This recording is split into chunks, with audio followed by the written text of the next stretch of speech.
আসসালামু আলাইকুম ওয়া রাহমাতুল্লাহি ওয়া বারাকাতুহু। নাহমাদুল্লাহ সুবহানাহু ওয়া তাআলা ওয়া নুসাল্লি ওয়া নুসাল্লিমু আলা রাসূলিহিল আমিন ওয়া আলা আলিহি ওয়া আসহাবিহি আজমাইন। আম্মা বাদ। সম্মানিত দর্শক, আপনারা যারা পিস টিভি বাংলার দারসুস সুন্নাহ অনুষ্ঠানটি দেখছেন, সবারই জন্য দোয়া করছি আল্লাহ তাআলা দ্বীনের জ্ঞান অর্জনের জন্য আপনাদের আমাদের এই সময় ব্যয়টা কবুল করুন, বরকত এবং সওয়াব দান করুন। দর্শক, আমরা আলোচনা করছি সুন্নাতের আলোকে আত্মশুদ্ধি, আর এ প্রসঙ্গেই আমরা আলোচনা করছিলাম আত্মশুদ্ধির জন্য অত্যন্ত সহজ, অত্যন্ত কল্যাণময় অন্তরের কর্ম হল শুকর, সবর ও রেদা। আল্লাহ তাআলার প্রতি কৃতজ্ঞতা অর্জন, আল্লাহ তাআলার জন্য ধৈর্য ধারণ এবং আল্লাহ তাআলা যেভাবেই রাখেন আল্লাহ তাআলার প্রতি খুশি থাকে। এটা অত্যন্ত সহজ এবং অত্যন্ত ফলদায়ক। এটা আমাদের দুনিয়ার জীবনকে অত্যন্ত কল্যাণময়, বরকতময়, পবিত্র করে। দর্শক, আমাদের এই দুনিয়ার জীবনটা এটা অধিকাংশই আমাদের ইচ্ছার বাইরে। আমরা কোন দেশে জন্মেছি, কোন পরিবারে পরিবেশে জন্মেছি, কতটুকু মেধা নিয়ে শক্তি নিয়ে এসেছি, এগুলো কোনোটাই আমাদের হাতের ভিতরে নয়। অল্প কিছু বিষয় আমাদের সাধ্যের ভিতরে। কাজেই জীবনটাকে যদি আল্লাহ তাআলার জন্য মেনে নিতে পারি যে আল্লাহ আমাকে যতটুকু দিয়েছেন এর ভিতরেই সুন্দর থাকবো, হৃদয়কে আল্লাহ তাআলার প্রতি কৃতজ্ঞতা, আল্লাহ তাআলার জন্য প্রয়োজনে ধৈর্য ধারণ, আল্লাহ তাআলার প্রতি সন্তুষ্টি দিয়ে পূর্ণ করতে পারি, তাহলে আমাদের জীবনটা অত্যন্ত অত্যন্ত সুন্দর হয়ে যায়।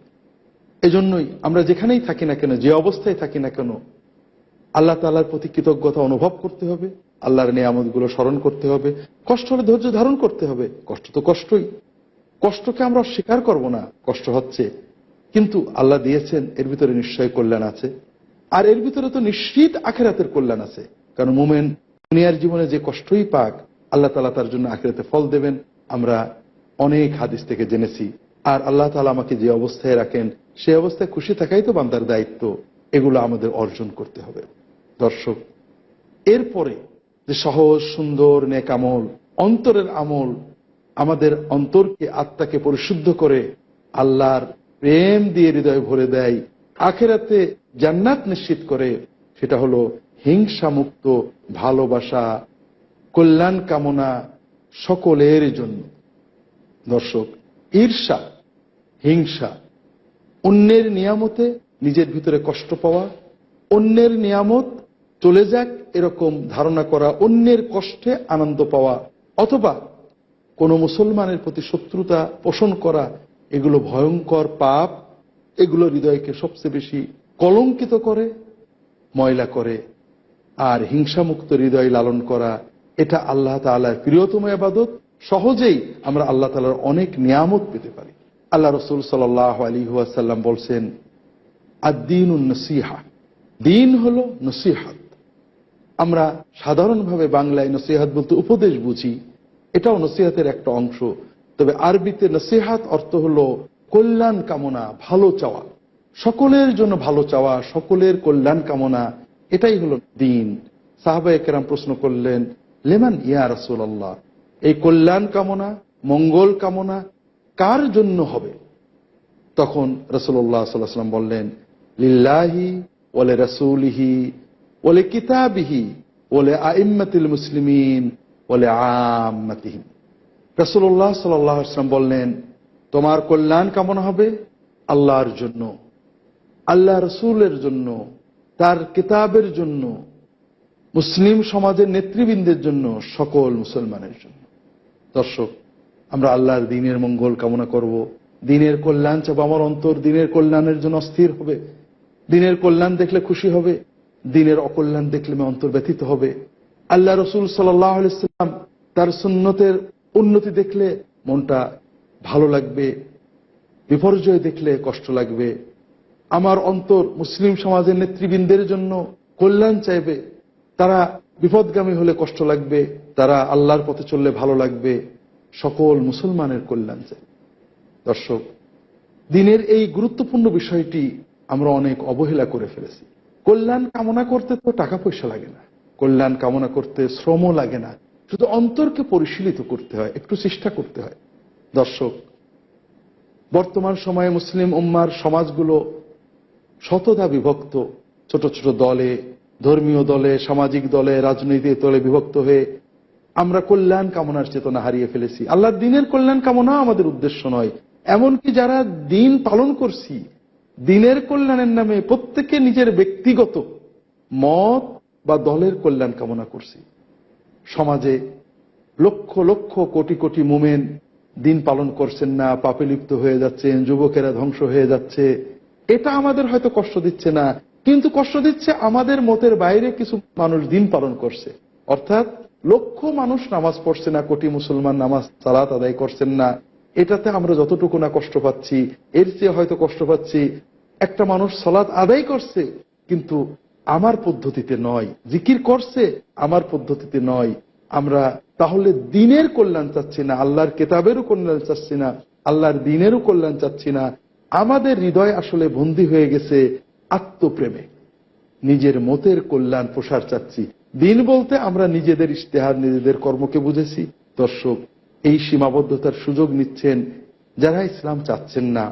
আমাদের সমাজে, বাঙালি সমাজে এবং সকল সমাজেই খ্রিস্ট ধর্মের প্রচারকগণ তাদের ধর্ম প্রচার করছেন। প্রত্যেকের অধিকার আছে ধর্ম প্রচার করার, কিন্তু তারা প্রতারণামূলকভাবেও প্রচার করছেন। 1978 খ্রিস্টাব্দে আমেরিকার কলোরাডো স্প্রিংস শহরে খ্রিস্টান মিশনারিগণ একটা সম্মেলন করেন, north American conference on evangelization of Muslims. মুসলমানদের ভিতরে খ্রিস্ট ধর্ম প্রচারের জন্য সম্মেলন। তারা সিদ্ধান্ত নেন মুসলমানদেরকে ইসলামী পরিভাষায় খ্রিস্ট ধর্মে নিয়ে আসতে হবে। তাদের গ্রন্থগুলো ইসলামী পরিভাষায় তর্জমা করেন। তারা নিজেদেরকে ইসাই মুসলমান বলে দাবি করেন। তারা দাবি করেন তারা কোরআন ভালোবাসেন, কোরআন মান্য করেন, মোহাম্মদ সাল্লাল্লাহু আলাইহি ওয়াসাল্লাম ভালোবাসেন, শুধু ইসাই তরিকা অবলম্বন করেন। এগুলো সবই তাদের মিথ্যা, প্রতারণা। কিন্তু সহজ সরল মুসলমান না বুঝে তাদের প্রতারণায় পা দেন। এরপরে তাদেরকে কোরআন অবমাননা করান, রাসূলুল্লাহ সাল্লাল্লাহু আলাইহি ওয়াসাল্লামের বিরুদ্ধে অনেক কথা বলেন। তবে দুর্ভাগ্য হলো যে আমরা আল্লাহর দ্বীনের মহব্বতের দাবি করি, দিনদার মানুষেরাও, মানুষ মুমেন ইসলাম থেকে বিচ্যুত হচ্ছেন অথবা মহাপাপে লিপ্ত হচ্ছেন। এটার জন্য যত কষ্ট না পায় তার চেয়েও কষ্ট পায় নিজের দলমতের বাইরে কিছু দেখলে। এটার নাম নসিহত নাই। আমাদের অন্তরগুলোকে প্রশস্ত করতে হবে। আমাদের অন্তরে আল্লাহ এবং তার রাসূল সাল্লাল্লাহু আলাইহি ওয়াসাল্লামকে সবচেয়ে উপরে স্থান দিতে হবে, কোরআন এবং সুন্নাহকে সবচেয়ে উপরে স্থান দিতে হবে। যে ব্যক্তি দ্বীন মানছে তার প্রতি ভালোবাসা থাকবে, সকল মুসলমানের জন্য নসিহত, কল্যাণ কামনা থাকবে। মুসলমান দ্বীন পালন করছে না, সেজন্য দ্বীন পালন করে আল্লাহর পথে আসে, কল্যাণ কামনা থাকবে, কারোর প্রতি শত্রুতা থাকবে না। হৃদয়ের এই অবস্থাটা আনতে হবে। হিংসা থেকে, বিদ্বেষ থেকে, অন্যের অকল্যাণের ইচ্ছা থেকে হৃদয়কে মুক্ত করতে হবে। এই বিষয়গুলো বিভিন্ন কারণে আসে। সামাজিক জীবনে অনেকে আমাদের কষ্ট দেয়, খুবই স্বাভাবিক। আমাদের মনে কষ্ট লাগে, অনেকে আমাদের অধিকার হরণ করে, আমার জমিটা কেড়ে নিয়েছে বা মামলা করেছে। এ সকল ক্ষেত্রে আমার অধিকার ফিরে নেওয়ার জন্য সকল প্রকারের আইনগত ব্যবস্থা নেওয়ার বিধান আল্লাহ তাআলা আমাকে দিয়েছেন, নির্দেশ আল্লাহ এবং তার রাসূল সাল্লাল্লাহু আলাইহি ওয়াসাল্লাম আমাদেরকে দিয়েছেন।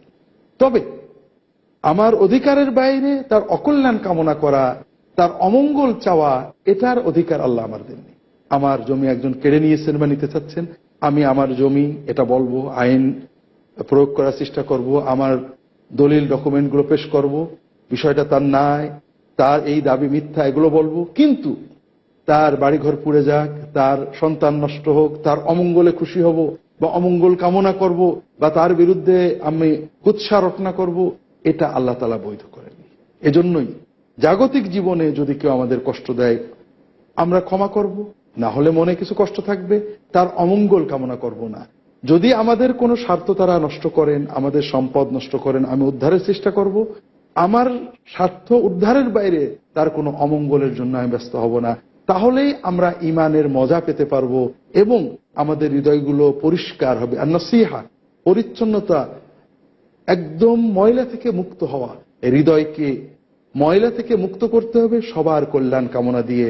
এটা হলো আমাদের হৃদয়ের যে আমলগুলো সেগুলোর অন্যতম।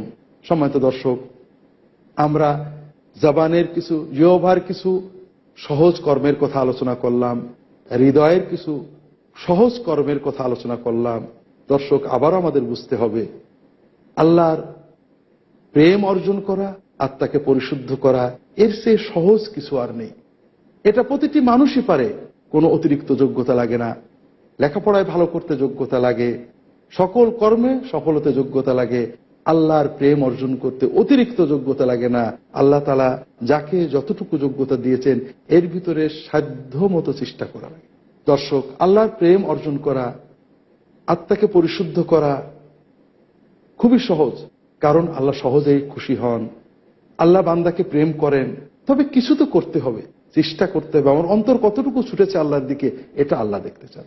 কাজেই কিছু কাজ, এই কাজগুলো কঠিন নয়, খুবই সহজ, কিন্তু অনুশীলনের মাধ্যমে এগুলো অর্জন করতে হবে। দর্শক, এইরকম সহজ কিছু শরীরের দৈহিক কর্ম আছে যা আমাদেরকে আল্লাহর প্রেম অর্জন করতে সাহায্য করে, আত্মাকে পরিশুদ্ধ করে, ফরজ পালনেও আমাদের সহযোগিতা করে। আমরা দেখেছি আল্লাহর জিকির, রাসূলুল্লাহ সাল্লাল্লাহু আলাইহি ওয়াসাল্লামের জন্য সালাত সালাম, তওবা, ইস্তেগফার, নফল ফরজে তিলাওয়াতুল কোরআন, এগুলো নফল হলেও এর মাধ্যমে অগণিত সওয়াব, আত্মশুদ্ধির পাশাপাশি আমরা তাকওয়া অর্জনে এগুলো থেকে অনেক সহায়তা পাই। হৃদয় শক্তিশালী হয়, আমাদের ভিতরে ফরজ পালনের, হারাম বর্জনের শক্তি অর্জন হয়।